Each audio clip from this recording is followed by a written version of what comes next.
Ho ho! How do you imagine tomorrow's match against a team that has only lost one of its last 13 games? Good afternoon, everyone, and likewise, Happy New Year. My best wishes to all of you. We're eager, very eager, after having stopped for a week, to restart the competition and face this second part of the season with desire, enthusiasm, and freshness. We start tomorrow at home. We want to play a good match and win it. I wanted to ask you about Rodrygo and Mbappe's absence. Considering how the year ended, especially for the Brazilian, do you still see him on the right flank? Or could you also use him more centrally, as he played at times under Ancelotti, as a number 9 or a false 9? Yes, that's right. Rodrygo can play across the front line in any of the three lanes, on the right, in the center, or on the left.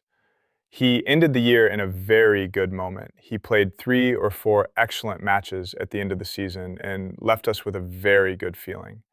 We need Rodrygo, like we need everyone else. To cover for Kylian's absence, we'll see for how long. We have different options, and Rodrygo is clearly one of them. In the summer, in July at the Club World Cup, when talking about signings, you said you were always open to improving, and then Carreras arrived. I think you said that after Haaland and Alexander-Arnold joined, now that the January transfer window is opening, are you open to improving the squad? Yes, I believe it's our duty to always stay alert. We are happy with the squad, but we must always be attentive to opportunities to improve if specific possibilities or needs arise. We've seen that Carvajal trained yesterday and today. We don't know if it was full training or not. Could you explain how he's doing? And you often talk about Mbappe's influence and leadership in the group. Could you also talk about Carvajal's influence? What's noticed when he's not there, and what someone who's been at the club for so long brings? Yes, he was able to train fully, both yesterday and today. Tomorrow we'll decide the squad in the morning. There are still a couple of things we prefer to wait on until we're fully certain. In all teams, players who carry weight, not only for what they contribute on the pitch, but also off it, for what they've lived through and what they know about handling difficult moments, are essential. Carva is one of those players. From when he started in 2014 to the player he is now in 2025, he's still just as competitive. His personality, his influence, and his presence in the team are huge.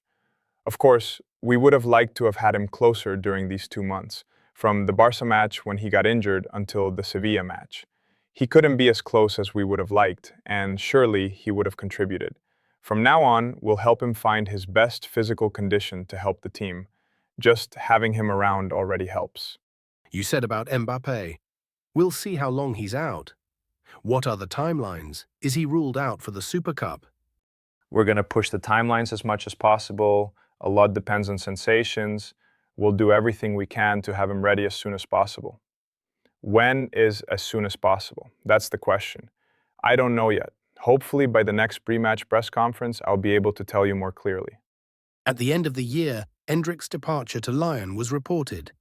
Were you involved in that decision, or was it more a club and player matter? And how do you view that decision for such a young player? I think that at this stage of his career, after coming from Brazil to Europe, Endrick needs to play. I understand that he made that decision, and I understand that the club wanted to invest in his medium-term development, gaining experience in a competitive league like the French one, at a club where he'll have more minutes. If that allows him to grow as a player, Real Madrid does this very well. We've seen players grow at other clubs and then perform at a high level when they return. If that happens with Endrick, I understand both Bobby's decision and the club's, and we'll be following him very closely, eager to see him progress and improve. I wanted to go deeper into Mbappe's situation. He seemed to start with knee discomfort against Celta, then didn't play against City. Was there any recklessness, or was it just bad luck that the same joint caused problems again? After every match, we assess the situation, the player's sensations, and then we make decisions accordingly, based on the match and our needs. Now we'll see. As I told Jose Luis, we need to monitor his evolution and do everything possible to have him back as soon as we can. I wanted to ask about Vinny. How is Vinícius doing? In the last league match, he was substituted and there were some whistles at the Bernabéu. How do you see him, and what message would you send to the fans ahead of tomorrow to help mediate and calm the situation? I see Vini doing well, happy, smiling. I think the break was good for all of us to reset and refresh our energy after a very intense December. Tomorrow, we are the ones who must give in order to receive. We want to play with good energy, transmit that, and spread the desire we need to compete in every match, the rhythm we need. If that flows both ways, then we'll enjoy it. I've asked you before whether this Real Madrid needs a wise organizer type of player, and well, I just wanted to ask you again. And what did I answer? That no. That I'm happy with the players I have, right? Well, there you go. I know it's a recurring question, but it's something that's in the air. That this team, which is very good and has great players, might lack someone to organize Real Madrid's play. Do you think the same? And do you believe that figure would be important? I work with the base we have and the squad we have.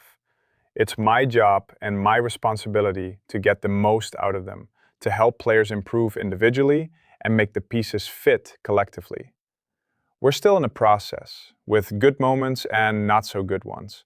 And as I've said before, we must always be attentive to possible improvements if opportunities arise. How did you spend your 8 days off? Did you think a lot about football or not much? Do you feel refreshed? Good, good. How about you? Good? Glad to hear. I think after seeing each other so much, it was good to take a little distance, right? I went home, enjoyed time with family and friends. I hadn't been to Donosti since then, so all good. Thank you.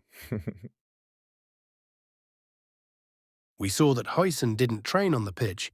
Do you know what's wrong with him? And is his presence against Betis or in the Super Cup at risk?